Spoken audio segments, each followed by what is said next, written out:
हाँ तो मेरे प्यारे बच्चों, कैसे हैं आप लोग। आशा करते हैं कि अच्छे होंगे, स्वस्थ होंगे और मन लगाकर पढ़ाई कर रहे होंगे।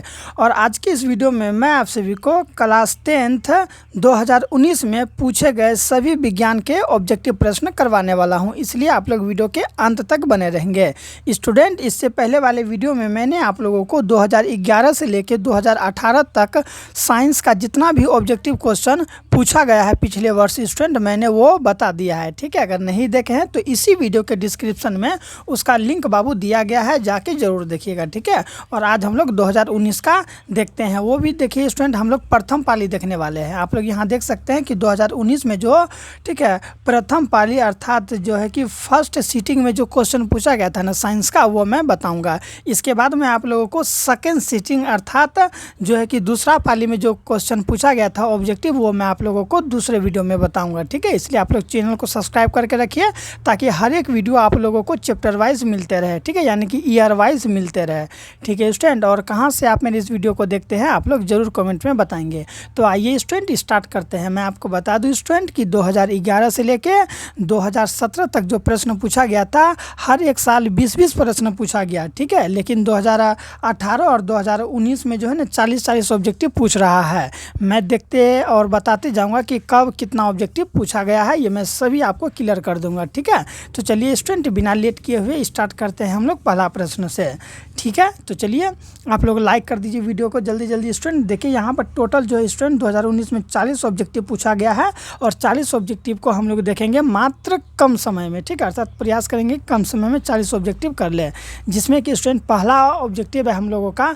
हम लोग का पहला ऑब्जेक्टिव है कि टिंडल प्रभाव। स्टूडेंट आप लोग पढ़े होंगे कि टिंडल प्रभाव प्रकाश की कौन सी परिघटना को प्रदर्शित करता है मेरे प्यारे बच्चों। तो प्रकाश का प्रकीर्णन को क्या करता है, ये प्रदर्शित करता है। ठीक है, प्रकाश ठीक है जो है कि प्रकाश का प्रकीर्णन को क्या करता है, जो है कि दर्शित करता है। स्टूडेंट जितना भी सब्जेक्ट है ना आप लोगों का, सभी सब्जेक्ट का PYQ आपको हमारे इस चैनल पर देखने को मिलेगा। चलिए दूसरा प्रश्न यहाँ पर क्या है कि निम्न में से कौन सा असंतृप्त हाइड्रोकार्बन है। असंतृप्त मेरे प्यारे बच्चों हाइड्रोकार्बन है तो C2H4। C2H4 जो है ये क्या है, असंतृप्त हाइड्रोकार्बन है। अगला प्रश्न हम लोग देख लेते हैं क्या है कि निम्न में से कौन सा यौगिक ईंधन के रूप में इस्तेमाल किया जा सकता है।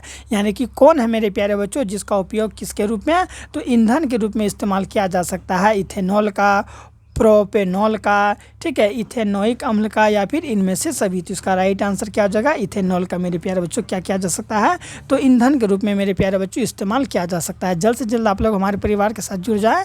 चलिए अगला प्रश्न यहाँ पर क्या है, देखिए कि निम्न में से कौन आहार श्रृंखला का निर्माण करता है मेरे प्यारे बच्चों। तो आहार श्रृंखला का निर्माण कौन करता है, तो घास, बकरी तथा मानव जो है क्या करता है मेरे प्यारे बच्चों, ये ठीक है आहार श्रृंखला का निर्माण करता है। क्योंकि देखिए मानव जो है, मानव बकरी को खा लेता है, और बकरी किसको खा लेता है, घास को खा लेता है, इसलिए ये आहार श्रृंखला का निर्माण करता है। लेकिन यहाँ देखिए आम को गेहूँ खाएगा कि, गेहूं को घास खाएगा, ये तो गलत है। यहाँ देखिए हाथी को गाय खाएगा, ये भी गलत है। बकरी को मछली खाएगा, ये भी गलत है। यानी कि ये तीनों के तीनों जो है आहार श्रृंखला का निर्माण नहीं करता है, लेकिन ये जो है आहार श्रृंखला का निर्माण करता है। इसी तरह से आप लोगों का ऑप्शन में ये भी हो सकता है स्टूडेंट आहार श्रृंखला का निर्माण करता है। जैसे देखिए जो स्टूडेंट देखे होंगे कि आप लोग घास है, घास को कौन खा लिया, तो घास को खा लिया मेरे प्यारे बच्चों हिरन खा लिया। और हिरन को कौन खा लिया, तो हिरन को शेर खा लिया। और शेर जब मरा तो उसको चील खा गया, और फिर जब चील मरा तो वो मिट्टी में आके मिल गया, फिर उसको पिल्लू उल्लू खा लिया, फिर वहाँ से फिर घास बन जाता है। तो ये भी आहार श्रृंखला का निर्माण करता है। इसी तरह से घास को बकरी खाया, बकरी को शेर खाया, इस तरह से भी आहार श्रृंखला का निर्माण होता है। ठीक है, चलिए अगला प्रश्न हम लोग देखते हैं कि मानव हृदय में कोष्ठकों की संख्या कितनी है। तो 4 कोष्ठकों की संख्या होता है मेरे प्यारे बच्चों। ठीक है, कितने कोष्ठकों की संख्या होता है, 4 होता है, आप लोग याद रखिएगा। अगला है कि रासायनिक अभिक्रिया के दौरान किसी पदार्थ में ऑक्सीजन का ह्रास कहलाता है, तो अपचयन कहलाता है। ठीक है, क्या रासायनिक अभिक्रिया में किसका स्टूडेंट, तो ऑक्सीजन का ह्रास, ऑक्सीजन का ह्रास क्या कहलाता है, तो अपचयन कहलाता है। स्टूडेंट मैं आपको बता दूं कि अगर आप हर एक साल का, ठीक है, यानी कि हर एक ईयर का आप लोग क्वेश्चन बैंक में जितने भी ऑब्जेक्टिव है अगर आप तैयारी कर लेते हैं ना, तो चाहे कोई भी सब्जेक्ट क्यों ना हो, आप उसमें बहुत ही अच्छा मार्क्स ला सकते हैं। ठीक है, और हमारी इस परिवार में जो है कि चैप्टर वाइज हर एक, ठीक है, यानी कि ईयर वाइज हर एक जो है कि सब्जेक्ट का जो है कि PYQ करवाया जाता है। तो आप लोग हमारे परिवार के साथ जुड़ेंगे, शेयर करेंगे, कमेंट करके बताएंगे, तब मैं जान सकूंगा कि हाँ आप लोग पढ़ने में दिलचस्प हैं। अगला है कि आधुनिक आवर्त सारणी में समूहों की संख्या कितनी है? तो मेरे प्यारे बच्चों समूहों की संख्या 18 है। ठीक है, समूहों की संख्या कितनी है मेरे प्यारे बच्चों? 18 है। टू द पॉइंट आप लोग समझते चलिए। अगला है कि खाद्य पदार्थ के डिब्बों पर जिंक के बजाय टीन का लेप क्यों होता है मेरे प्यारे बच्चों? यानी कि जो खाद्य पदार्थ का डिब्बा होता है ना, उस पर जिंक का लेप न करके उस पर टीन का, ठीक है, टीन का लेप क्यों किया जाता है? क्योंकि टीन की अपेक्षा जो जिंक होता है ना, जिंक मेरे प्यारे बच्चों अधिक क्रियाशील होता है, जिसके वजह से ये खाद्य पदार्थ के साथ अभिक्रिया कर लेता है, लेकिन टीना जो है कि कम करता है, इसीलिए हम लोग टीन का लेप का प्रयोग करते हैं खाद्य पदार्थ में। ठीक है, और खाद्य पदार्थ के डिब्बों पर लेपन के तौर पर। अगला चलिए देख लेते हैं 9 नंबर का क्या है कि निम्नलिखित में कौन पुनरुद्ध भवन का उदाहरण है मेरे प्यारे बच्चों? पुनरुद्ध भवन का उदाहरण कौन है? तो हाइड्रा जो है मेरे प्यारे बच्चों, हाइड्रा ये क्या है? पुनरुद्ध भवन का उदाहरण है। ठीक है, चलिए हम लोग अब आगे बढ़ते हैं, देखते हैं 10 नंबर का प्रश्न क्या है। यहाँ पर है मेरे प्यारे बच्चों कि तांबे की तार की एक आयताकार कुंडली किसी चुंबकीय क्षेत्र में घूर्णी गति कर रही है। कौन गति मेरे प्यारे बच्चों? घूर्णी गति कर रही है। इस कुंडली में प्रेरित विद्युत धारा की दिशा में कितने परिभ्रमण के पश्चात परिवर्तन होगा मेरे प्यारे बच्चों? तो आधे परिभ्रमण के पश्चात क्या होगा मेरे प्यारे बच्चों? ठीक है, तो परिवर्तन होता है। ठीक है, चलिए अगला देख लीजिए क्या है। 11 नंबर का इंपॉर्टेंट प्रश्न होने वाला है हम लोगों का कि सल्फर परमाणु की बाह्यतम कक्ष में इलेक्ट्रॉनों की संख्या कितनी होती है मेरे प्यारे बच्चों? तो 6 होती है। ये जो बुक है मेरे प्यारे बच्चों मैंने अपने पुराने स्टूडेंट से मांग कर लाया हूँ, इसलिए हर एक प्रश्न में टिक आपको देखने को मिलेगा। चलिए अगला प्रश्न है कि ग्लूकोज के एक अणु में ऑक्सीजन की परमाणु की संख्या कितना होता है मेरे प्यारे बच्चों? तो 6 होता है। कितना होता है? 6। आप लोग से एक प्रश्न ये भी पूछ लेगा कि ग्लूकोज का रासायनिक सूत्र क्या होता है, तो याद रखिएगा आप लोग क्या होता है। ग्लूकोज का जो रासायनिक सूत्र होता है ना, वो होता है C6। ठीक है, C6H12O6, ये ग्लूकोज का रासायनिक सूत्र होता है, आप लोग इसे याद रखेंगे। चलिए 13 नंबर का प्रश्न देखिए क्या है यहाँ पर कि नई कार्तिक चिन्ह मेरे प्यारे बच्चों, नई कार्तिक चिन्ह परिपाटी के अनुसार दर्पण के सामने मेरे प्यारे बच्चों, ठीक है, दर्पण के सामने रखे गए बिंब, दर्पण के सामने मेरे प्यारे बच्चों रखे गए बिंब, समझेंगे ध्यान से कि दर्पण के सामने रखे गए बिंब की जो है बिंब दूरी ली जाती है। तो बिंब की बिंब दूरी जो होती है ना मेरे प्यारे बच्चों ऋणात्मक ली जाती है। क्या ली जाती है? ऋणात्मक, याद रखिएगा। ठीक है, कि नई कार्तिक चिन्ह परिपाटी, ठीक है, चिन्ह परिपाटी के अनुसार दर्पण के सामने रखे गए बिंब की जो बिंब दूरी ली जाती है वो कैसी ली जाती है? तो ऋणात्मक ली जाती है। याद रखिएगा ना, बिल्कुल याद रखना है। चलिए स्टूडेंट अब हम लोग आगे देखते हैं, क्योंकि टोटल 40 प्रश्न हम लोगों को देखना है, क्योंकि 2019 में 40 प्रश्न पूछा गया था, लेकिन 2017, 2016, 2011 में मात्र 20 ऑब्जेक्टिव ही पूछा गया था। ठीक है स्टूडेंट, इसके बाद मैं आप लोगों को सेकेंड सीटिंग में जो प्रश्न है वो मैं आप लोगों को दूंगा। ये फर्स्ट सीटिंग का है, इसके बाद सेकेंड सीटिंग वाला देंगे, तो आप लोग उसके लिए भी तैयार रहेंगे। ठीक है, और हर एक ऑब्जेक्टिव को बहुत ही बारीकी से करेंगे। अगला प्रश्न यहाँ पर क्या है देखिए, पित्त रस कहाँ से स्रावित होता है मेरे प्यारे बच्चों? तो पित्त से जो है ना पित्त रस जो है ना यकृत से निकलता है। ठीक है, अग्नाशय से मेरे प्यारे बच्चों अग्नाशय रस निकलता है। ठीक है, अग्नाशय से कौन सा रस निकलता है? अग्नाशय से, और आमाशय से हाइड्रोक्लोरिक जो है कि अम्ल निकलता है। याद रखिएगा। चलिए अगला देख लीजिए यहाँ पर क्या है कि निम्नलिखित में कौन मलेरिया परजीवी है मेरे प्यारे बच्चों? तो प्लाज्मोडियम जो है ये क्या है? मलेरिया परजीवी है। और मलेरिया वाला जो मच्छर होता है ना वो कहाँ से पनपता है? तो याद रखिएगा गंदे पानी से पनपता है। लेकिन डेंगू वाला जो मच्छर होता है वो साफ पानी से पनपता है। इस चीज़ को आप लोग याद रखेंगे। अगला है कि एल्यूमिनियम पर मोटी ऑक्साइड की परत बनाने की प्रक्रिया क्या कहलाती है? तो एनोडीकरण कहलाता है मेरे प्यारे बच्चों। क्या कहलाता है? एनोडीकरण। फिर से समझिए कि एल्यूमिनियम पर मोटी जो है ऑक्साइड की परत बनाने की जो प्रक्रिया क्या कहलाती है? तो एनोडीकरण कहलाती है। अगला देख लेते हैं हम लोग क्या है कि सामान्य नेत्र के लिए, ठीक है मेरे प्यारे बच्चों, सामान्य नेत्र यानी नॉर्मल जो आँख होता है ना उसके लिए जो है कि दूरी बिंदु क्या होनी चाहिए? तो अनंत होनी चाहिए। ये प्रश्न जो है ना पिछले वर्षों में भी पूछा गया था। ठीक है, आइए अब हम लोग नेक्स्ट बढ़ते हैं। चलिए, यानी जो सामान्य नेत्र होता है ना वो काफ़ी दूर तक की वस्तु को देख सकता है, इसीलिए यहाँ अनंत में टिक मारना होगा हम लोग को। स्टूडेंट, मैं प्रश्न को क्यों झांप लेता हूँ आपको पता है, ताकि आपका ध्यान अदर क्वेश्चन में ना पड़े, एक ही प्रश्न पर ध्यान पड़े। ठीक है, चलिए अगला है कि कौन सा गैस जो है कि वैश्विक ऊष्मन, ठीक है, ऊष्मन के लिए उत्तरदायी होता है, तो कार्बन डाइऑक्साइड। ठीक है मेरे प्यारे बच्चों, क्या हो जाएगा इसका right answer, carbon dioxide. Next प्रश्न की ओर अब हम लोग चलते हैं। यहाँ पर है कि कौन सा अजैव निम्नीकरण कचरा है। अजैव निम्नीकरण का कचरा है मेरे प्यारे बच्चों, तो थर्मोकोल। ये जो थर्मोकोल है ये क्या है, अजैव निम्नीकरण कचरा है। लेकिन यह देखिए टिश्यू पेपर, ये देखिएगा आसानी से गल जाएगा कि नहीं गल जाएगा। फिर केले का छिलका भी आसानी से गल जाएगा, लेकिन ये जो थर्मोकोल है जल्दी नहीं गलेगा, इसीलिए इसको अनिम्नीकरण कचरा कहा गया है। ठीक है, निम्नीकरण ये अजैव निम्नीकरण कचरा कहा गया है। अगर ऐसे रहता जैव निम्नीकरण, तो जैव निम्नीकरण में वही ये आ जाता। ठीक है, ये आ जाता, ये आ जाता, ठीक है, दोनों आ जाता। चलिए नेक्स्ट हम लोग बढ़ते हैं। यहाँ पर है कि निम्न में से किस लेंस की फोकस दूरी धनात्मक होती है, तो उत्तल लेंस का जो फोकस दूरी होता है मेरे प्यारे बच्चों वो धनात्मक होता है। हर एक प्रश्न काफ़ी इंपॉर्टेंट है। आप अगर पूरा ऑब्जेक्टिव का तैयारी कर लेते हैं तो मैं आपको गारंटी के साथ ये वादा कर रहा हूँ कि आपको हर एक प्रश्न देखने को मिलेगा।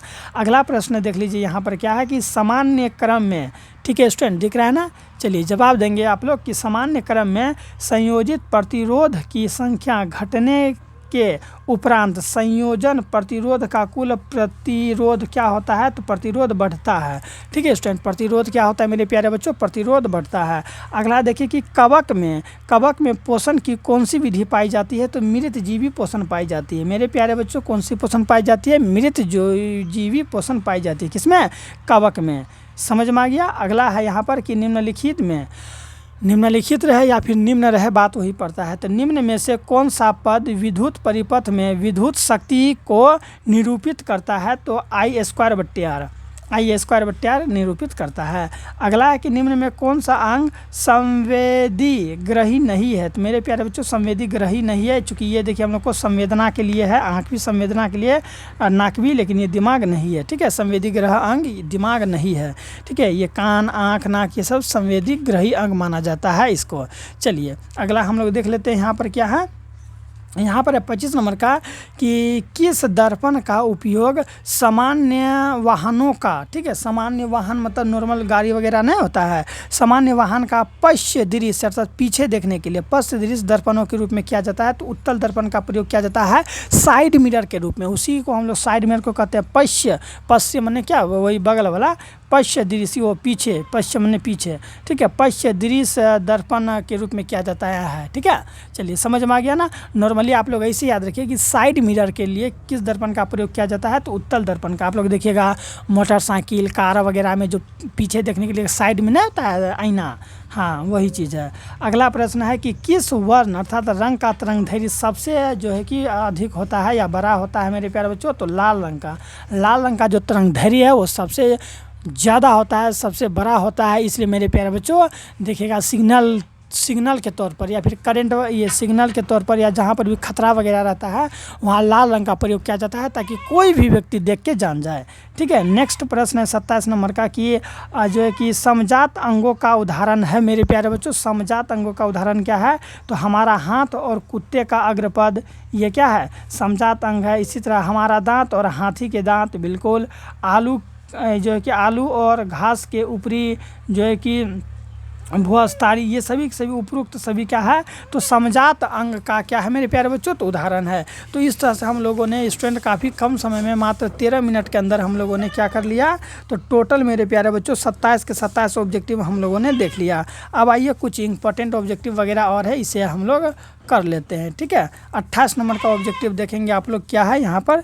चलिए ठीक है, यहाँ पर है कि निम्न में से जो है कि उत्तल ऊर्जा, ठीक है स्टूडेंट, उत्तल ऊर्जा स्रोत कौन सा है, तो बायोगैस। बायोगैस क्या है, उत्तल नहीं उत्तम होना चाहिए। ठीक है, चलिए निम्न में से उत्तम ऊर्जा स्रोत क्या है, तो बायोगैस जो है मेरे प्यारा बच्चों ये क्या है, उत्तम ऊर्जा स्रोत है। ठीक है, कौन सा इसका राइट आंसर हो जाएगा, हाँ, बायोगैस। ठीक है, अगला देखिए यहाँ क्या है, कौन अंतःस्रावी और बाह्यस्रावी ग्रंथियों जैसा कार्य नहीं करता है। तो ये जो पीयूष ग्रंथि है मेरे प्यारे बच्चों, ये अंतःस्रावी और बाह्यस्रावी ग्रंथियों जैसा कार्य नहीं करता है।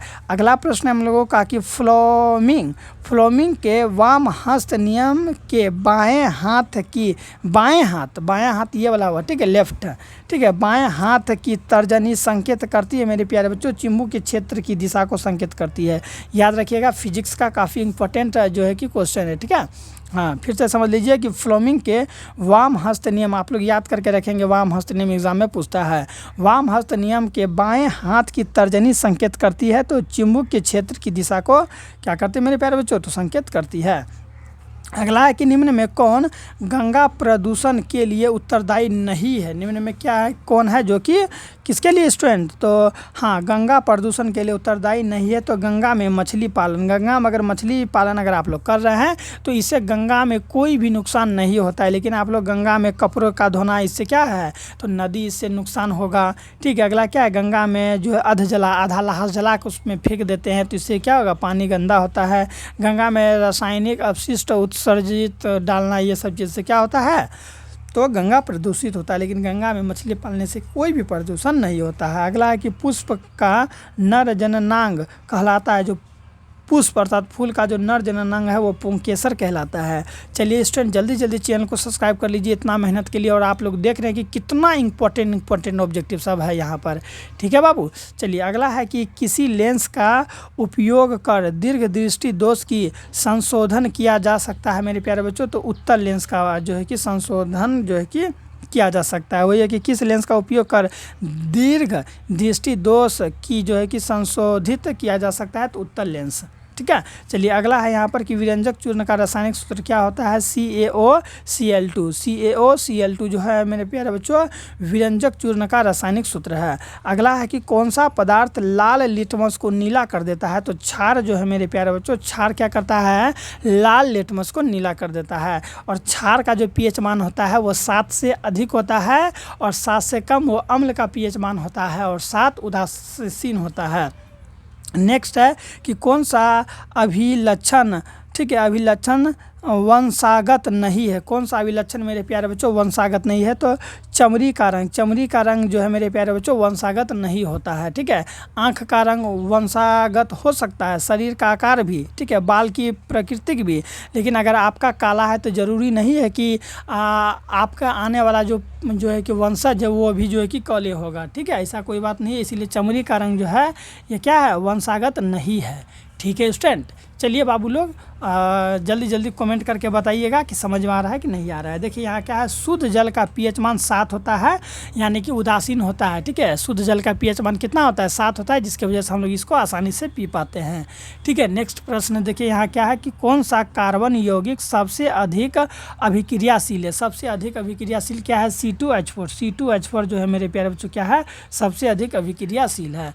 अगला प्रश्न है कि हाइड्रोजन के 2 परमाणुओं के बीच, ठीक है, हाइड्रोजन के 2 परमाणुओं के बीच कितने आबंध बनते हैं मेरे प्यारे बच्चों, तो 1 आबंध बनते हैं। ठीक है, हाइड्रोजन के 2 परमाणुओं के बीच कितने आबंध बनते हैं मेरे प्यारे बच्चों, तो 1 आबंध बनते हैं। चलिए अगला प्रश्न है कि विद्युत ऊर्जा का व्यापारिक मात्रक क्या है। जो विद्युत ऊर्जा होता है ना, उसका व्यापारिक मात्रक क्या होता है, तो यूनिट होता है मेरे प्यारे बच्चों। ठीक है, विद्युत ऊर्जा का जो ऐसे समझिए, विद्युत ऊर्जा का जो यूनिट होता है, जो मात्रक होता है, वो क्या होता है, तो यूनिट होता है। इसीलिए ना हम लोग कहते हैं 5 यूनिट 6 यूनिट। तो आई होप स्टूडेंट इस तरह से हम लोग का 40 का 40 ऑब्जेक्टिव काफ़ी अच्छा तरीका से, काफ़ी एक्सप्लेन के माध्यम से समाप्त होता है। अगर आप लोगों को ये वीडियो अच्छा लगा होगा स्टूडेंट, तो चैनल को सब्सक्राइब जरूर कर लेंगे। ठीक है, ये हम लोग का प्रथम पाली था। मैं आप लोगों को 2019 में पूछे गए, ठीक है, द्वितीय पाली का, ठीक है, अर्थात दूसरा पाली, सेकेंड पाली का जो 40 क्वेश्चन है वो मैं आप लोगों को दूंगा।